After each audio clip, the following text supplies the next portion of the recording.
welcome you at today's morning discussion, Women at the Helm, Building a Resilient Workforce and Driving Leadership in Ukraine's Energy and Climate Future. My name is Rima Kushtim. I am Program Component Manager at IKI Interface project implemented by GIZ in Ukraine on behalf of the government of Germany.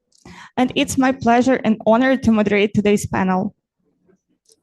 While Ukraine continues to defend its independence, we are also simultaneously modernizing and reconstructing our energy and our economy. We are decentralizing our power generation, scaling up renewables, restoring war-damaged grids, and aligning with the European Union legislation. And this is not only the reconstruction, it's transformation. And as with any transformation, people are at the heart of this transformation and should be at the heart of transformation. And that's why our today's panel and our today's topic is so timely. Women are still significantly underrepresented in the technical and leadership positions in the energy and climate change sectors.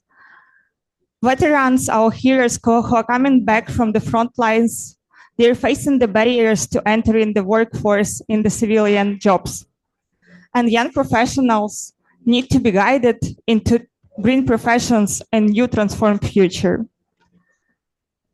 And today we have this opportunity not only to power this transformation, not only to build the grounds for the transformation, but also put people and their needs as the heart of this transformation.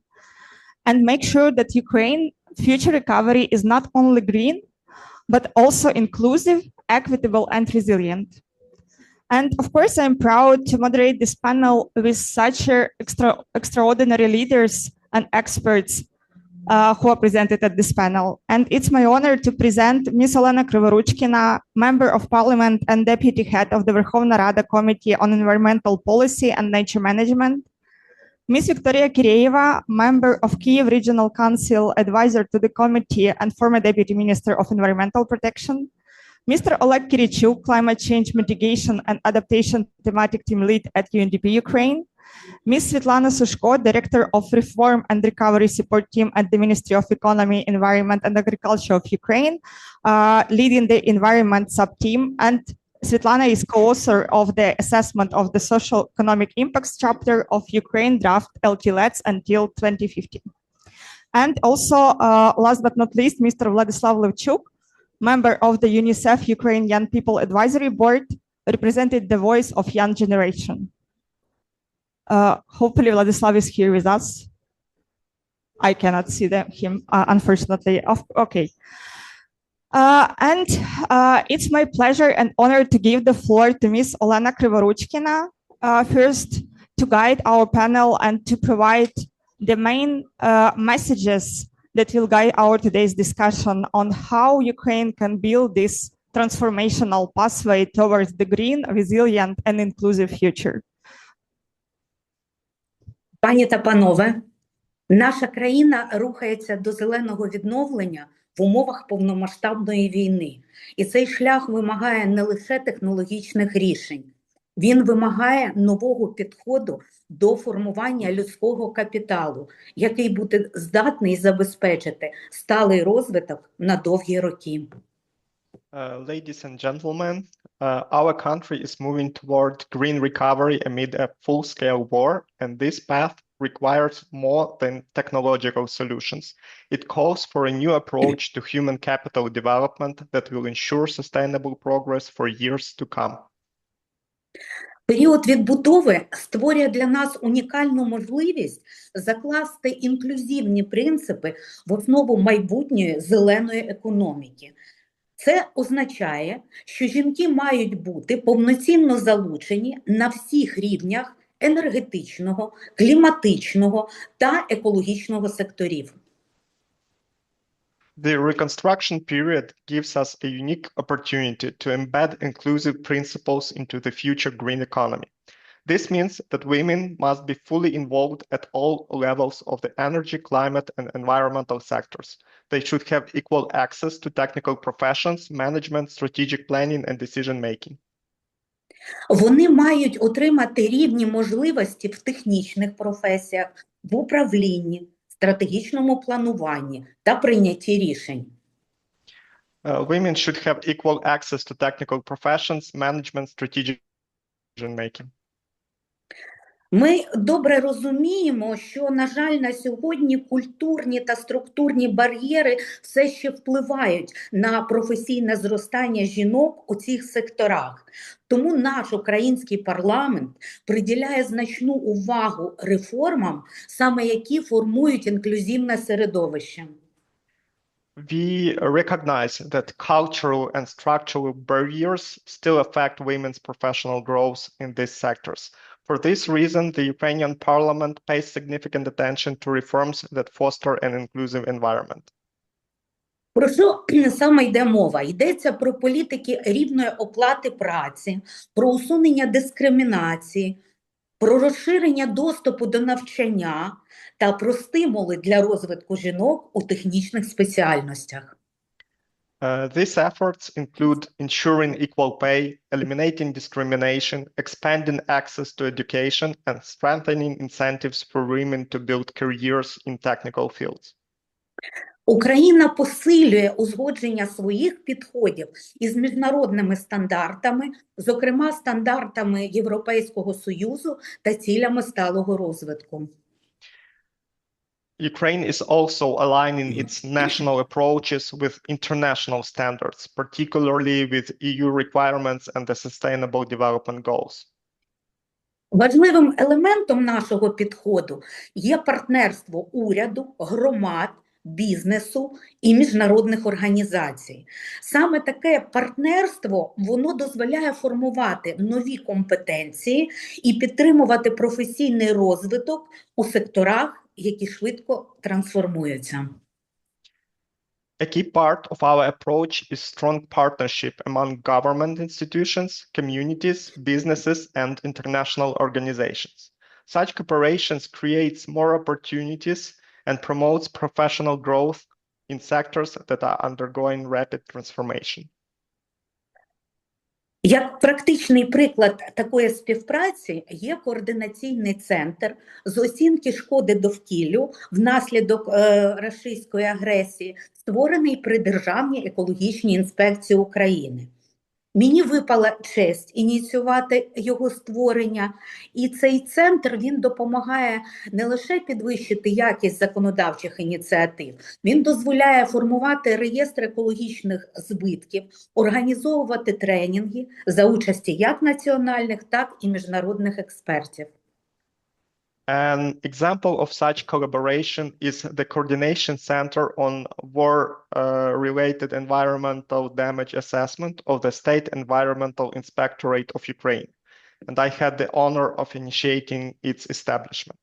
The center helps improve the quality of legislative initiatives, develops a register of environmental damage, and organizes training with national and international experts.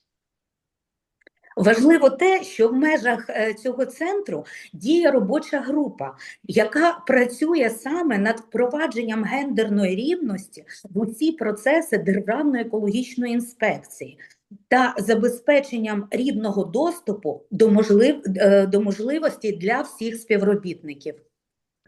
Within the Coordination Center, we have established a working group for advancing gender equality across all processes of the State Environmental Inspectorate and ensuring equal access to opportunities for all employees. Після 24 лютого 2022 року навантаження на екологічних інспекторів значно зросло, тому що до їх обов'язків додалося документування екологічних злочинів, виїзди на місця пожеж, оцінювання наслідків вибухів, техногенних інцидентів, всіх збитків, завданих війною.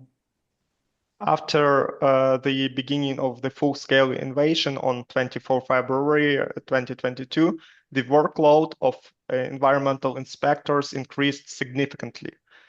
Their responsibilities now include documenting environmental crimes, visiting the sites of fires, explosions, and assessing war-related environmental damage. І раніше цілком логічно, що всі ці функції виконували чоловіки, адже ця робота вважалася і небезпечною, і фізично складною. Але багато працівників були мобілізовані до Збройних сил України, і сьогодні ці завдання виконують жінки. These tasks were previously performed mostly by men, as the work was considered dangerous and physically demanding. However, many employees have been mobilized into the armed forces, and today these responsibilities are carried out by women. Жінки беруть на себе сьогодні відповідальність у складних, дуже ризикованих умовах і демонструють високий рівень професіоналізму, стійкість та відданість служінню державі. Female employees of the State Environmental Inspectorate work in difficult, high-risk conditions with professionalism, resilience, and deep commitment to serving the country. І розширення функцій Державної екологічної інспекції в аспекті документування екологічних злочинів і оцінювання збитків створило дуже гостру потребу у додатковому навчанні, технічному забезпеченні та розвитку компетенції. The expansions of inspectorate's functions has created an urgent need for additional training, technical support, and competence development. Саме тут підтримка міжнародних партнерів є дуже сильним і вагомим фактором. І от саме я хочу щиро подякувати програмі розвитку ООН, уряду Швеції, тому що наша співпраця має вирішальне значення як в аспекті освітніх програм, так і взагалі хотіла нагадати, що і координаційний центр був створений завдяки реалізації проєкту.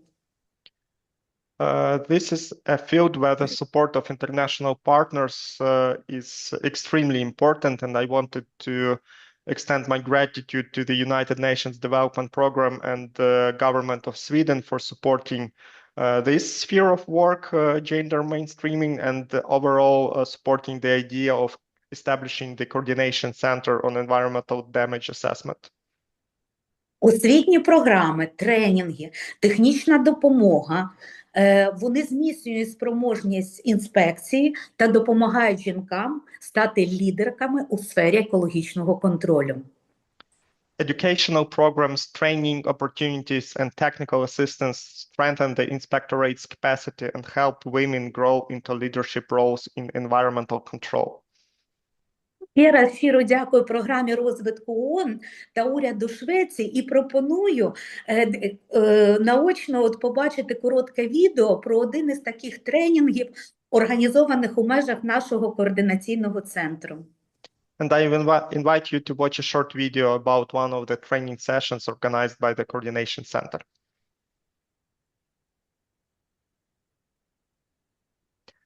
Dear Anton, can you please launch the video I shared with you?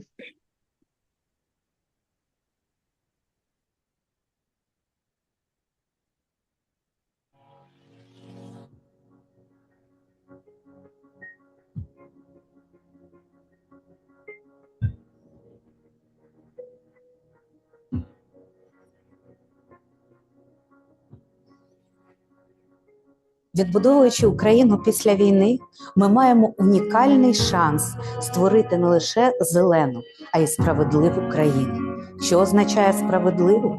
Рівні умови і можливості для жінок і чоловіків, для молодих і літніх, для людей з особливими потребами.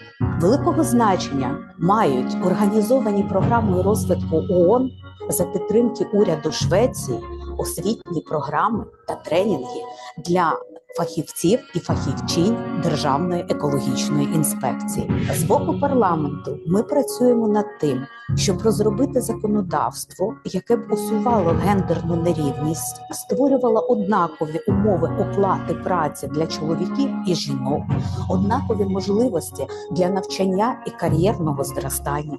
Усунення гендерної нерівності дозволить нам оперативно, ефективно і результативно відбудовувати Україну за зеленими принципами.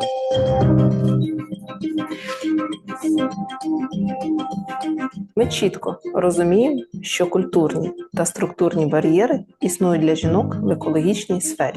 Сьогодні ми робимо все, щоб подолати цей розрив. Це означає, що жінки мають бути інтегровані в кожну сферу, від технічного до керівного складу. Україна прагне привести свою політику до міжнародних стандартів, особливо до цілей сталого розвитку ООН номер 5, яка закликає до гендерної рівності. Ключову роль у досягненні цих цілей відіграють міжнародні партнери, громадське суспільство та інші стейкхолдери, які надають нам змогу досягати нашої мети. Наша головна ціль – створити більше можливостей для жінок в екологічній політиці. І я, як жінка на керівній посаді, хочу, щоб права жінок були прирівняні до прав чоловіків. Зелене відновлення України надає нам як і виклики, так і можливості. Тому ми повинні разом побудувати гендерно рівне майбутнє.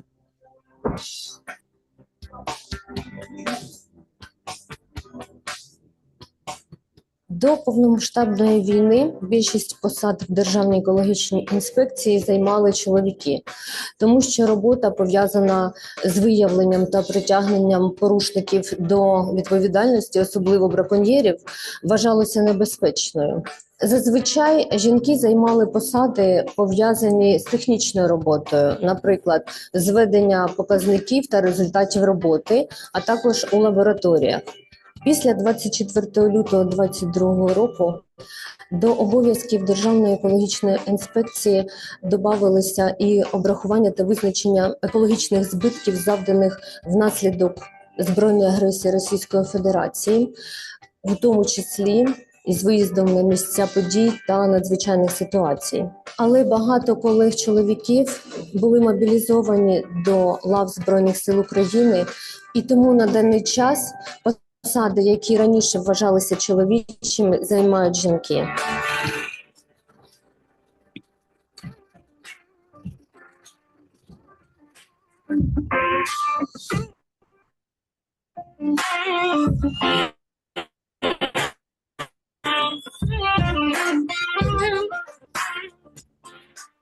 Через розширення обов'язків екологічних інспекторів та інспекторинь постала гостра необхідність у додатковому навчанні задля опанування нових навичок.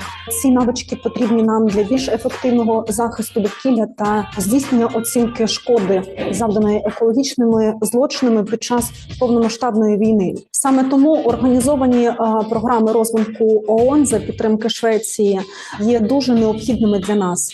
В ході цих тренінгів ми здобули навички безпечної роботи на території, що постраждали під час бойових дій.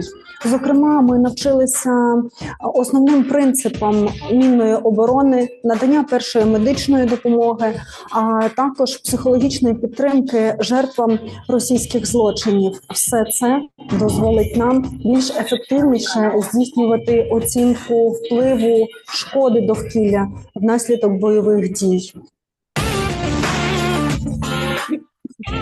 Саме для мене ці навчання, ці тренінги дають мені бути більш впевненішою в моїй роботі.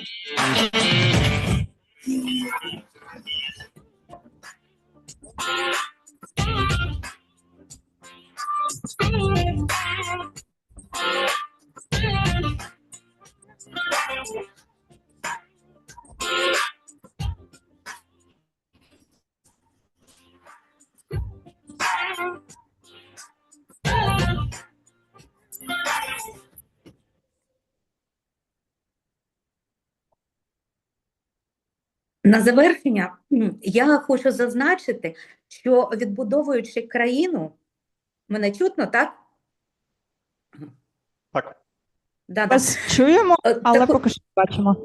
Да, на завершення хочу зазначити, що відбудовуючи країну, ми прагнемо не просто відновити інфраструктуру, а як правильно пані Вікторія Киреєва зазначила у відео, яке ми переглянули, ми прагнемо створити справедливе суспільство з рівними можливостями для всіх. І розвиток жінок в технічних, управлінських професій – це ще один шанс для України отримати більш сильнішу, більш інноваційну, більш екологічно стійку економіку. In conclusion, I would like to emphasize that in rebuilding our country, we aim not only to restore infrastructure, but also to build a fair society with equal opportunities for all. As a speaker from video, Vікторія Киреєва, just also reiterated. And supporting women in technical and managerial professions gives Ukraine the potential to become stronger, more innovative, and more sustainable. Усунення гендерної нерівності – це не лише питання справедливості. Це наразі необхідна умова для швидкого, ефективного, результативного зеленого відновлення. І Україна не може дозволити собі втрачати таланти. І разом ми повинні робити все можливе, щоб жінки стали повноцінними учасницями і лідерками як енергетичного, так і екологічного майбутнього. Дякую за увагу. Eliminating gender inequality is not only a matter of justice. It's a necessary condition for a rapid, effective, and resilient green recovery. Ukraine cannot afford to overlook its talent, and we are committed to ensuring that women become full participants and leaders in our energy and environmental future. Thank you for your attention.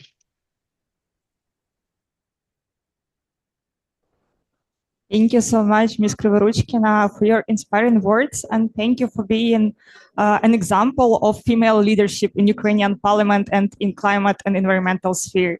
And continuing our discussion today, I would like to pass the floor to Vікторія Киреєва, who was already there at our video. And you're one of the female leaders. You've been the leader of action at Kyiv region level. You've been the leader already at the deputy ministerial level, and now you're continuing your work in Kyiv region and in Ukrainian parliament. So what main messages and what your professional experiences you would like to share and provide recommendations on how Ukraine can transform the society in order to allow women and young professionals and our veterans to be included in the in our reconstruction, post-war reconstruction, and ongoing reconstruction, in order to build the modern society that will be resilient to all the challenges that it faces.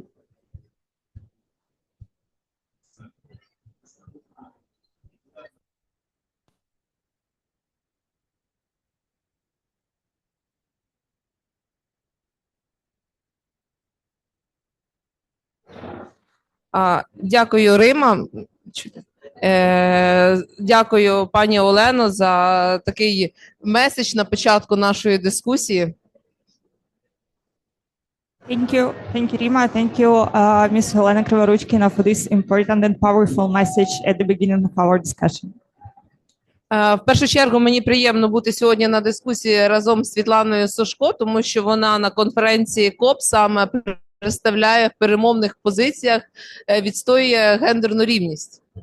And I'm delighted to share this panel discussion with Ms. Світлана Сушко, who here at COP represents the women voice at the negotiations on gender equality. І для мене особисто важливо сьогодні бути тут, як жінка, яка пройшла вже український уряд, яка продовжує працювати на Україну і відстоювати наші зелені принципи, а також жіночі права. And it's important for me to be here as the woman who had an experience of working in Ukrainian government, with Ukrainian parliament, and being a woman at leadership position who is defending women's rights and gender equality at all levels.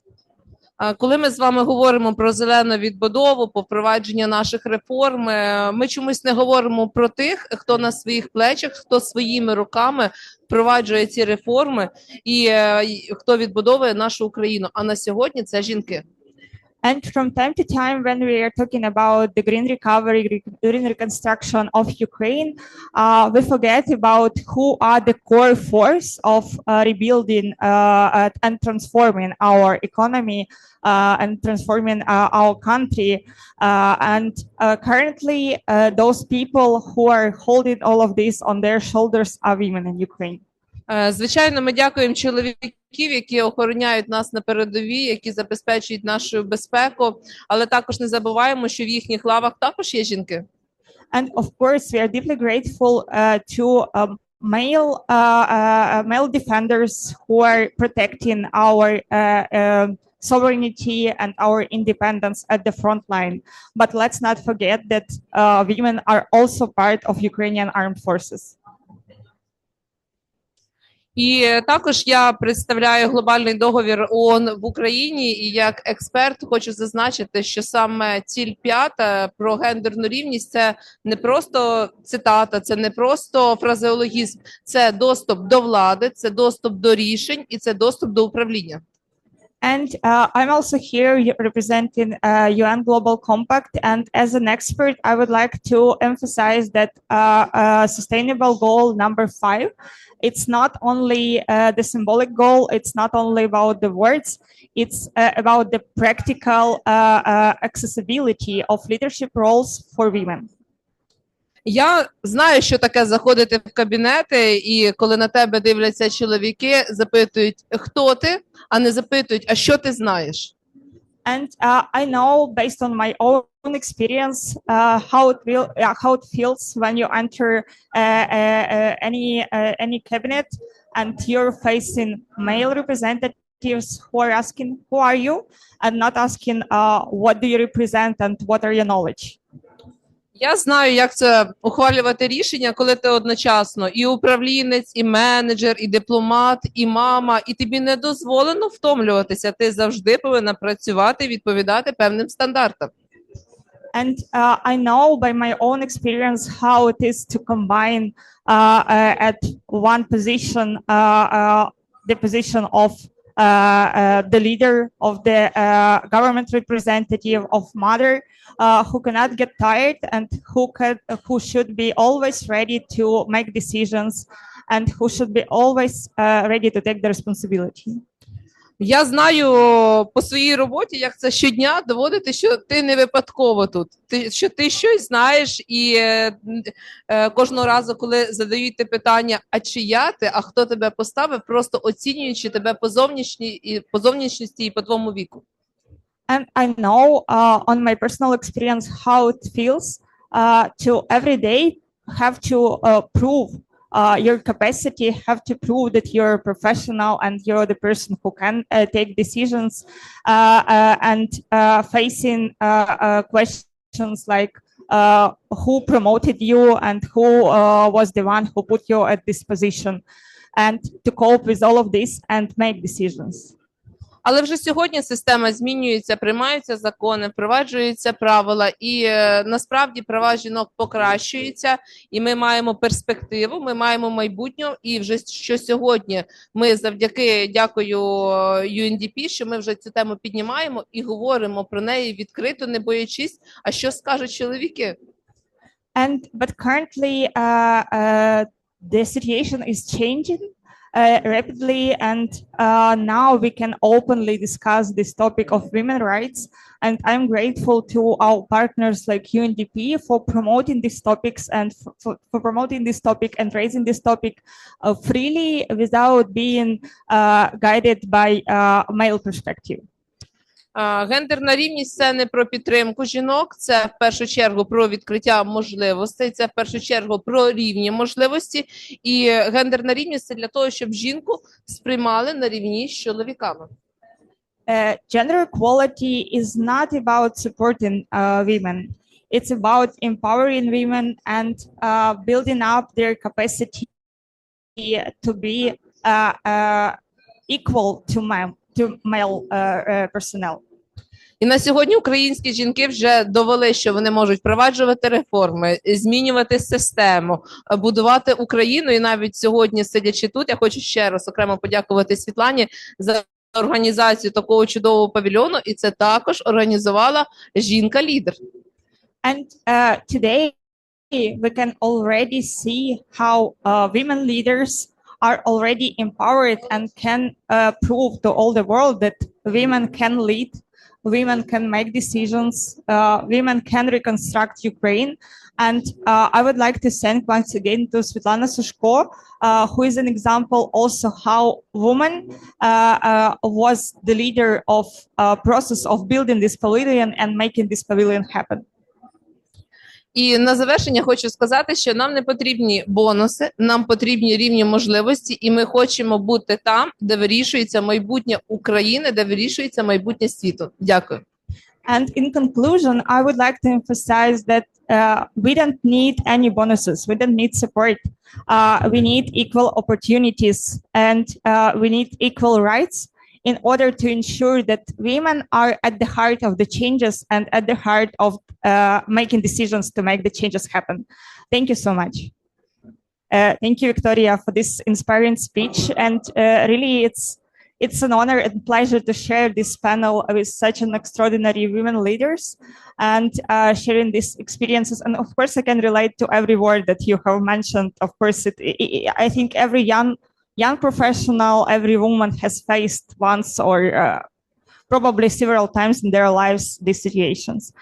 And to continue our discussion, to shift the focus a little bit to other groups, including women, but also young professionals and veterans, I would like to pass the floor to Olena Kriворучкіна, who is with the UNDP project, seeing first-handedly how Ukraine is transforming and what Ukrainian society needs in order to be prepared for green recovery, green reconstruction, and building new economy, decarbonized economy. So Oleg, I will pass the floor to you to explain a little bit how UNDP is supporting Ukrainian society in building new modern approaches. Dear Rima, many thanks for this opportunity to speak today, and greetings from Kyiv.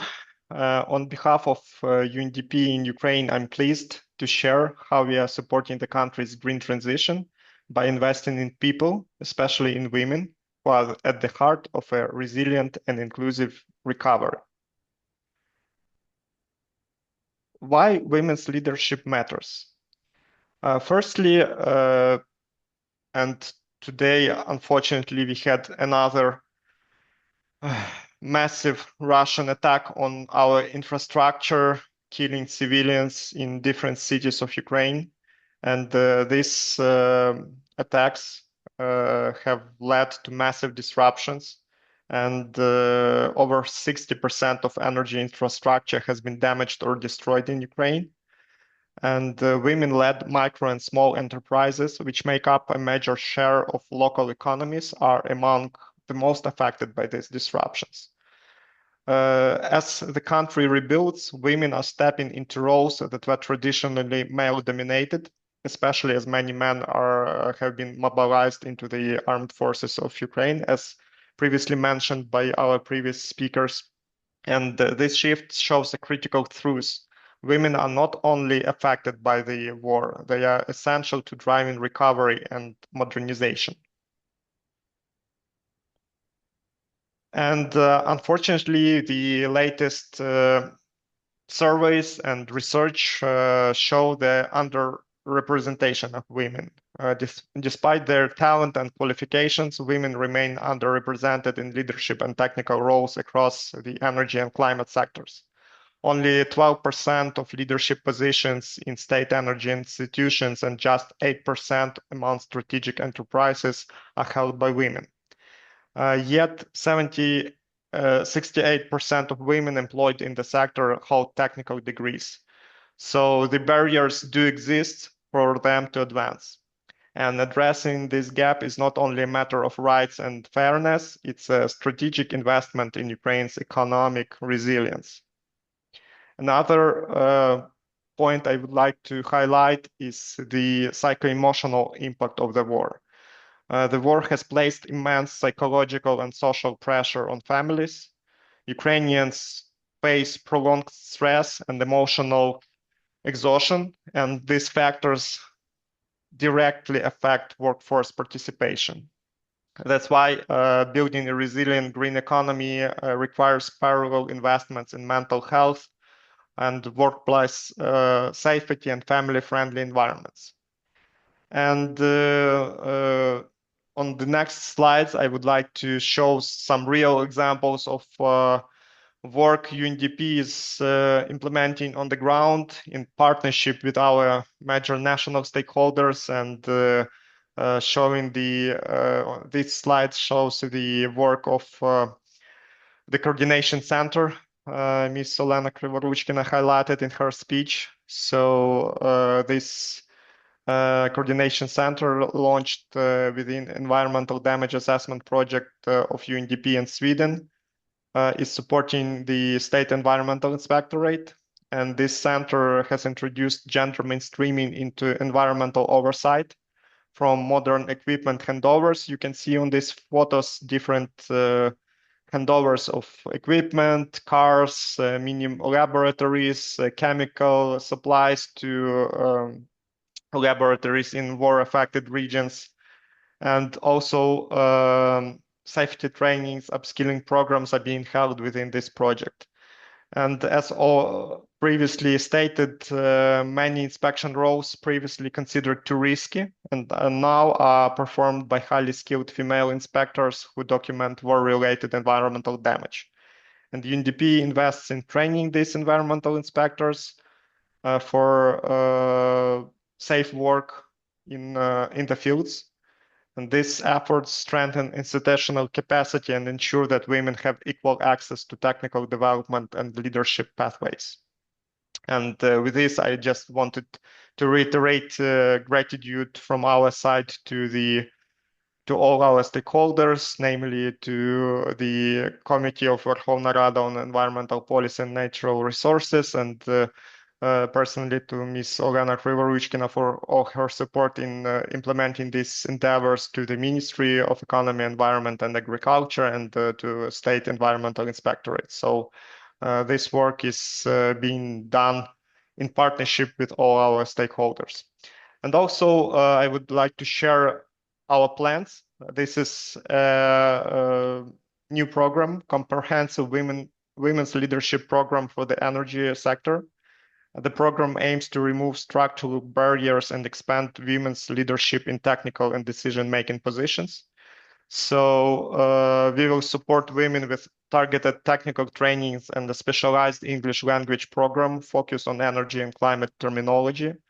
UNDP will create opportunities for Ukrainian women leaders to participate in global platforms, amplifying their voice and expertise. And with this, I also want to announce another event at COP that will be held tomorrow and focuses on youth engagement in climate policy in Ukraine. And it will feature two prominent initiatives from Ukraine. A moderator of this event to be held tomorrow at the pavilion will be Valeria Bondaryeva from Rozvy NGO, and also Milena Komar from Kyiv School of Energy Policy will join online. And both these organizations are winners of UNDP's Youth for Climate project, and will be supported by UNDP in implementing their women-led climate initiatives in Ukraine. So another direction of our work is creating child-friendly and inclusive public buildings. To make workplaces more accessible, UNDP will be helping to design inclusive public buildings with child-friendly zones, ramps, and tactile navigation. So especially ramps and tactile navigation are very important right now for persons with disabilities, and unfortunately for many wounded veterans who have returned from the war to facilitate their inclusive participation in the workforce. It will support veterans transitioning into civilian employment. And last but not least, also UNDP will be piloting a support program for women-owned small enterprises to unlock capital, accelerate the green transition, and empower women entrepreneurs to drive innovation locally. So in conclusion, Ukraine's recovery must be inclusive, and women and veterans are essential human capital for this transition, and their leadership will shape the country's future resilience. UNDP, together with national partners and international donors, will continue supporting Ukraine in building a workforce that reflects the country's diversity, strength, and ambition. And with this, I want to thank you for your attention and hope that next year at COP, wherever it will be held, I hope to report on the success of this women leadership program and to show some real results from this planned interventions. Thank you.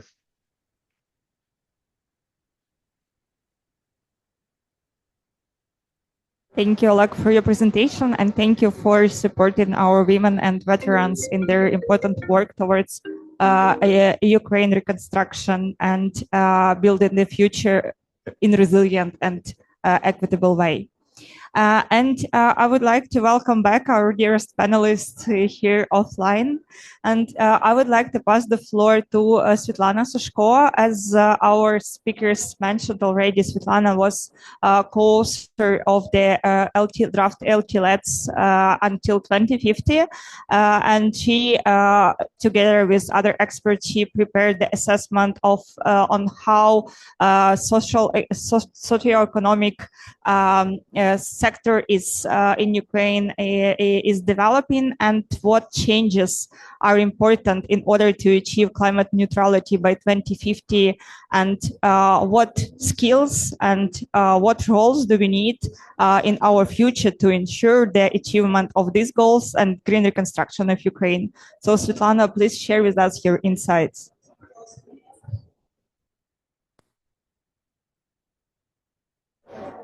Yes. Thank you so much, Rima. Thank you so much, UNDP, for organizing this very important panel, which is already, and I'm very proud of, 4 years, one of the cross-sectoral topic in the all agenda of Pavilion, as the same as in the COP agenda. I also very happy to see all the speakers who also day-to-day work on this topic and every year come on this stage to say more insights, more new news, to announce new projects and continue work in this area. I had indeed honor to be involved in UNDP project on preparation of LTLETs, and together with another expert on gender policy, which is also a woman, we prepared before trying to incorporate the results of our investigation. We prepared the report sector by sector, which is covered by LTLETs. The main problems in the sector concerning gender. Actually, most of them have been named today, especially with the parliamentary member Olena Kriворучкіна, but I would like to emphasize that we went into discussion of agriculture, transport, energy sector, and the common problems and gaps which we found, even in the situation of the full-scale war, where a big part of male population is in the front line. It's definitely access to decision-making. And this problem was cross-sectoral for all the economic sectors of in Ukraine. If it's the farmer, the agriculture sector in the farmer business, or it's transport sector. Once we are talking about the the job, the technical job or preparational work or statistics, we talk about women representation mostly. But once we talk about the leadership position, management position with a higher, usually higher salary, the representation showed in percentage much higher percentage of male. The next gap which we found is for the same for the all sectors. It's a salary. The salary for position was was differ from male to female. One of the also bright gap which consider all the sectors, it's access to resources. And here we have as to financial resources, as to knowledges, as to possibilities, just because there is no enough programs where women can get knowledge or training, etc. In the way being a mother, having much more responsibilities as a holder of the household, etc., etc. We also found very particular situation in the businesses leading. So once we were talking about, once we were researching on the businesses leaders, then there mostly were, the big percentage were represented by men, but when we discussed the staff of small and middle businesses, the situation was different and was much more presented by women. As for the climate policy in general way, I must say that for example, in the policy making, we have quite better representation, as usually the climate policy was leading by women. I don't know, historically in Ukraine, and there was much more showing interest from women than from men. But we have quite parity here, because as a parliament member, we see very active involvement of and men and women concerning climate policy. The same positive gender balance, I would like to also emphasize on some concrete examples in the process of preparation of LTLEDs. And here I must say that the team was consists from 24 experts, and actually when we calculate the number of these experts, it was 12 men and 12 women. The consultations after the draft of LTLEDs was prepared show that the representation of women for the climate discussion of the draft LTLEDs, which was much more higher as online participants, the same as offline participants, which from what we can do, the conclusion that in Ukraine, particularly for the formulation of climate policy, we have quite a good variety and access to information and decision making of both the same men and women. The latest documents which have been submitted by Ukraine, it's BTR, biennial report on GNG emissions, which each country obligated to report under UNFCCC process.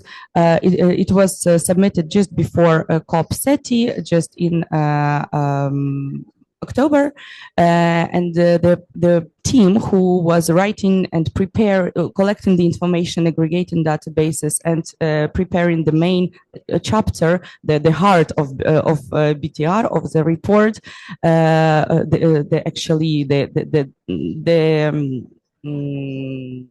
there were 8 people, 4 men and 4 women. Again, we see that in Ukraine, this access from year to year become more and more accessible, and the results already, we can say, show that it's moving in the right direction.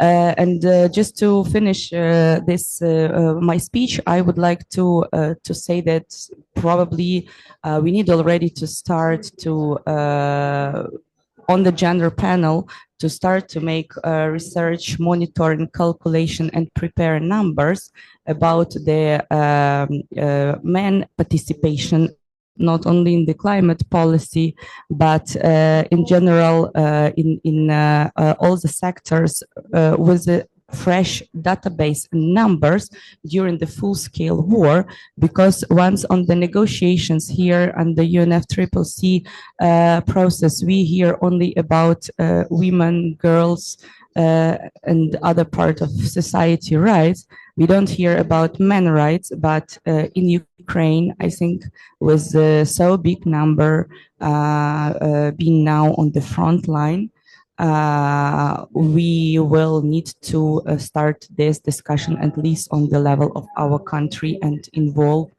people who come back from the front line in the social life, in the economic life, and build our green Ukraine together. Thank you.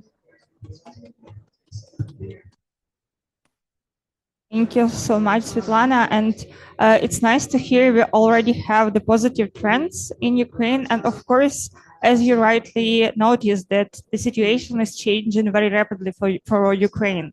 And it's not the same compared to other countries, because in Ukraine, we already facing the situation when male population can be discriminated in terms that men are coming back from the front lines, and they are facing the barriers to access any sectors of life, and in particular the jobs.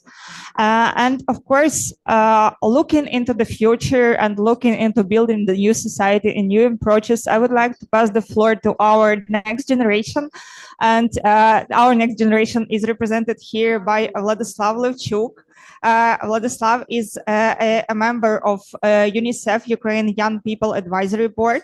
And Vladislav, I would like to ask you, as a young professional who works and who is devotedly works in climate topic, in climate policy formulation in Ukraine, I would like to ask you, what are the main prerequisites for young generation to ensure their interest in green jobs and in careers in climate policy, energy policy, and this green transformation in Ukraine?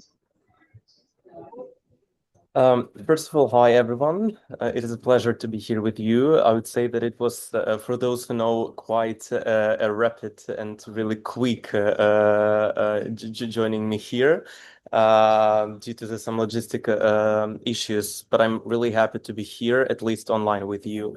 Right, as my colleague has introduced me, my name is Vlad. I'm the youth advisor of UNICEF Ukraine. And also speaking in line with what I will be discussing with you today, I'm also one of the co-organizers of local conference of youth in Ukraine, both in 2024 and in 2025. Basically, we have just held LCOI 2025 2 weeks ago, and I'm very glad that some of you, including Rima, have joined this incredible, I would say, event, raising awareness for children and youth about what climate change is actually about. Not just about raising temperature, but also about the just transition, about the influx of migrants, about the vulnerabilities for marginalized groups, etc. Answering to a question about what are the prerequisites, what we are seeking for.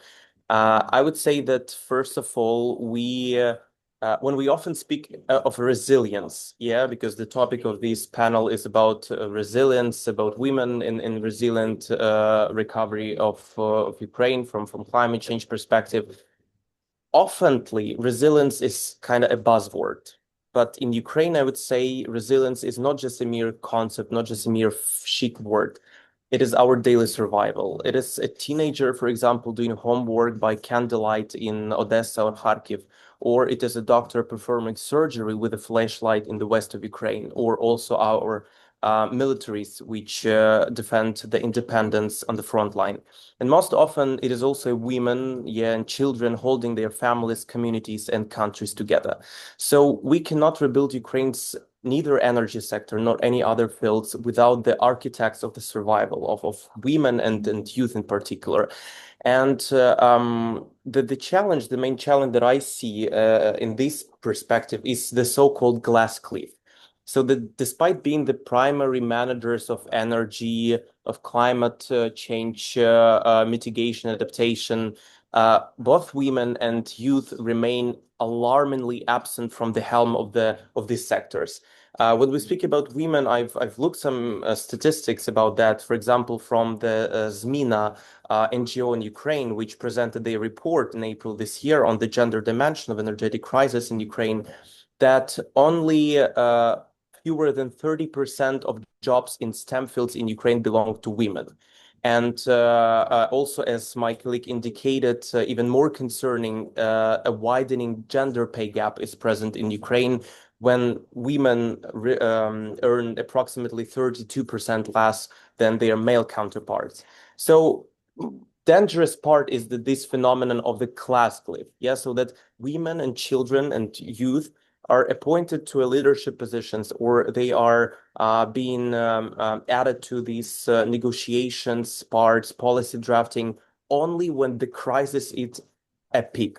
So where there is a risk of failure, where there is a peak of crisis, and we are now telling these people to do anything just to save the situation. And it's rather the thing that must end, because the solution is not just to make this as a crisis management, but rather to make this situation a permanent one, to create, for example, the advisory boards in the communities and also the ministries. We have some tendency, positive tendency, especially in the field of environment and climate change, right? In the energy as well. We have ministries, and we have the young people advisory boards by them. But the issue is not just the creation of these agencies, not the creation of these youth advisors, but also granting them with the tools actually to implement their policies, right?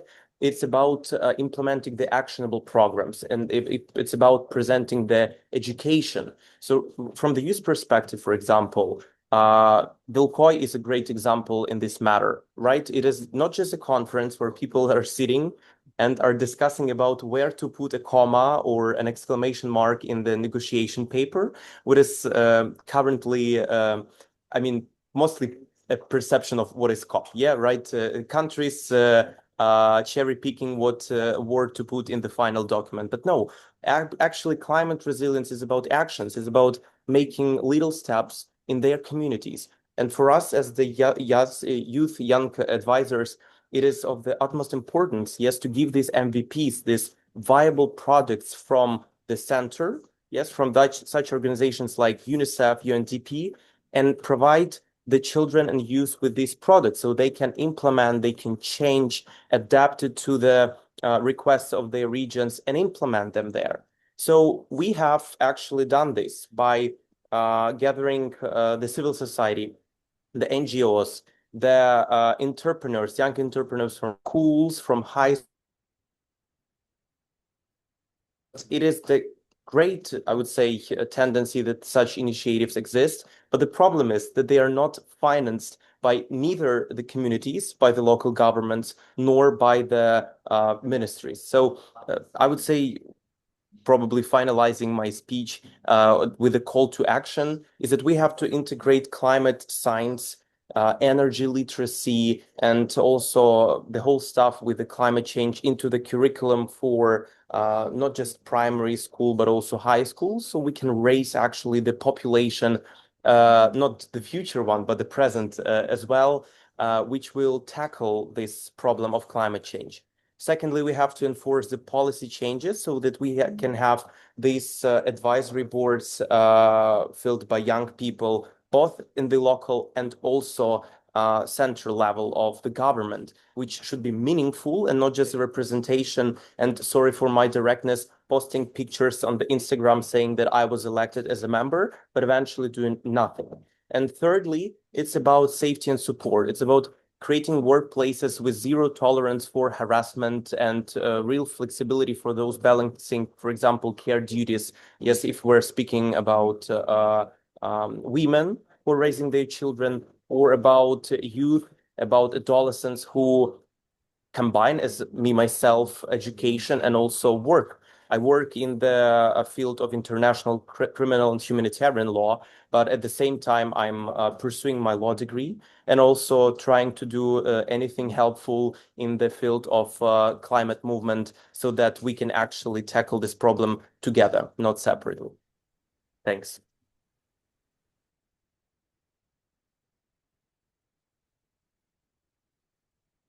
Thank you, Vladislav. Thank you so much. And thank you for being here with us despite the technical challenges. And of course, it's always inspiring to listen to you as you are part of this new generation. And we are so inspired that we have the new generation who we can pass to the mission of rebuilding Ukraine and ensuring our sustainable future. And of course, it was my pleasure to attend OKOI and to co-organize one of the events at OKOI together with, as part of a key interface project together with Ukrainian Climate Office.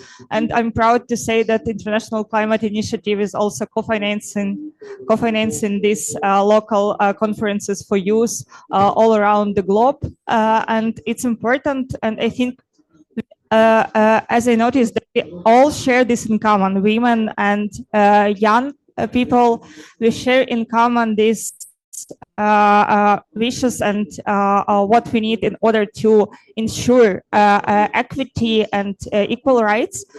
We need our voices to be heard, and we need the spaces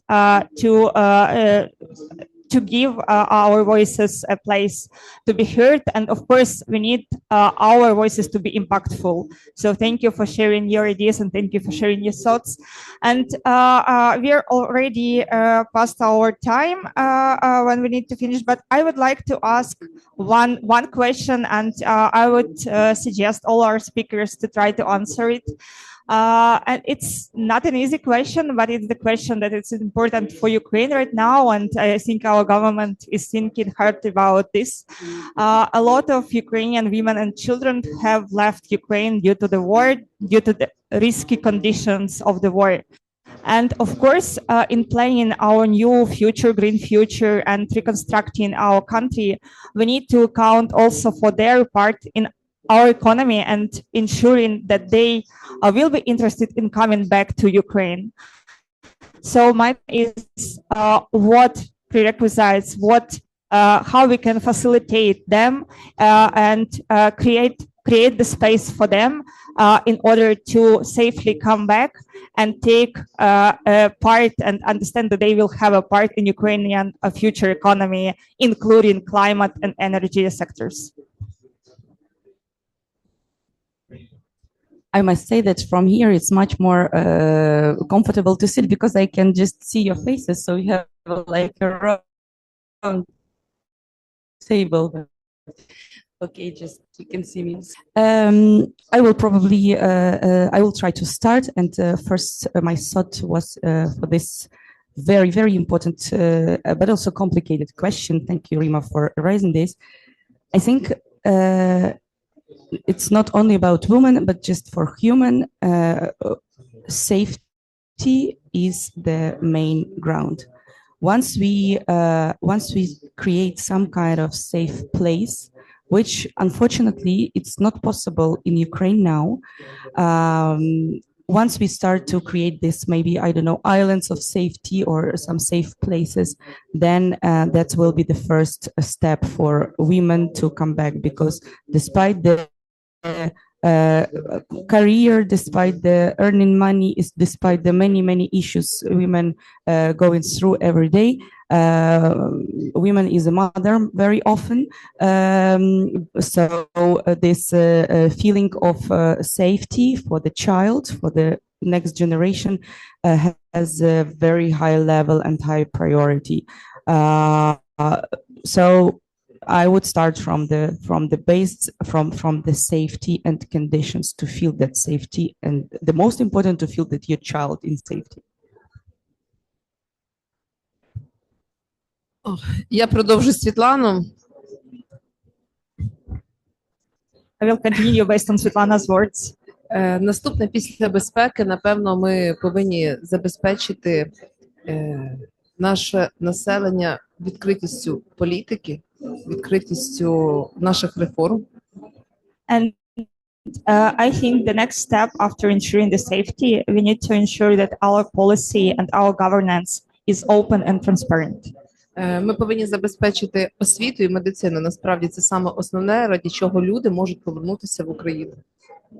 We need to ensure good level of education and medical care in Ukraine in order to ensure that people feel safe and feel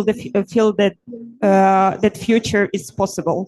І окремо хочу сказати, за питання інклюзії саме в Україні зараз вона розвивається. Ми показуємо певні перспективи, ми показуємо простори, де можуть люди відчуватися на рівні з іншими людьми. And of course, in particular for Ukraine, the issue of inclusion is important right now, and we are already succeeding in this sphere because we can already show some spaces where the inclusion is ensured, and all people with all of their needs can feel the part of the society. Тому рухаємося до Європи, але стаємо краще, ніж деякі європейські країни. So we are moving forward to EU, but hopefully we are becoming better than other EU countries. Thank you. Apart from the security, which is obviously the most basic prerequisite for Ukrainian families to return to Ukraine,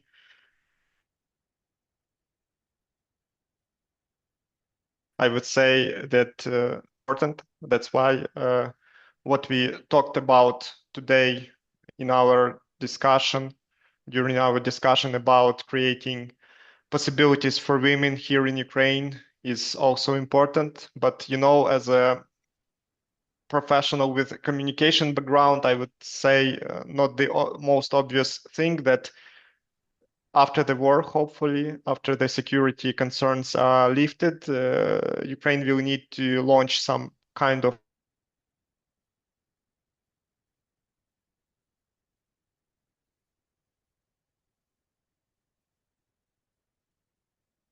Oleg, I'm sorry, we are losing the main parts of your speech. I'm so sorry. I can feel that you are saying something important, but we cannot hear you. Okay, it seems that we have a power outage here in our office and our internet connection is not stable. So, okay, no problem, no problem. I will pass the floor to Vladislav. I'll be really brief and succinct. I agree with my colleague said, safety is a prerequisite, but also I'd say that, and maybe elaborate on what Mr. Oleg wanted to say about communication, about how we will communicate this actually encouragement yet to how will we encourage, how we'll communicate the needs of Ukraine, that we as this country, as local communities, we want you back. And it's not only about just claiming the problems of demographic changes. Yes, saying that, oh, we have the demography problems, we need more people. No, it's about talent attraction. It's about proving our citizens who will spend at least 5, even more years in other countries, that Ukraine is safer place from the economic perspective, from the perspective of potential, that Ukraine would provide you with enough facilities, for instance, in terms of entrepreneurship, funding, training, support, for youth to create own businesses, initiatives. It's about also the education. There is an acute problem with education as a person who pursues one in Ukraine, that we have to shift from more theoretical to more practical aspects. We have to provide also support services, because it's about reintegration. It's about engaging people with psychological help, returning children and youth, especially those who are displaced from the places on the battlefield nearby the front line, and also about safe housing, because what people need, access to safe, affordable housing, stable economy, and also seeing the potential and stability in future. So with these prerequisites, I'm more than convinced that youth will come to Ukraine because it's their motherland. Thank you so much, dear panelists, for these inspiring and motivational words. And of course, to conclude our today's discussion, I think the most important things that we would like to take out from this discussion is that women, veterans, young people, and all of these levels of Ukrainian society, all of these parts of Ukrainian society, they need the same. They need their voices to be heard. They need their needs to be accounted for, and they needs the spaces in which they can provide their opinions and can provide what they're fighting for. And I hope that Ukrainian climate and energy policy and building the new economy and decarbonizing the new economy could be the space for all of this, for women, young people, veterans, and other parts of Ukrainian population can be the place where they could find themselves and could find the hope in the new and resilient future of Ukraine. Thank you so much, dear distinguished panelists. It was a pleasure to have today's discussion. And thank you so much for our audience. It was a pleasure to be here with you. And I wish you a nice day, and I wish you a good, safe day in Ukraine as well.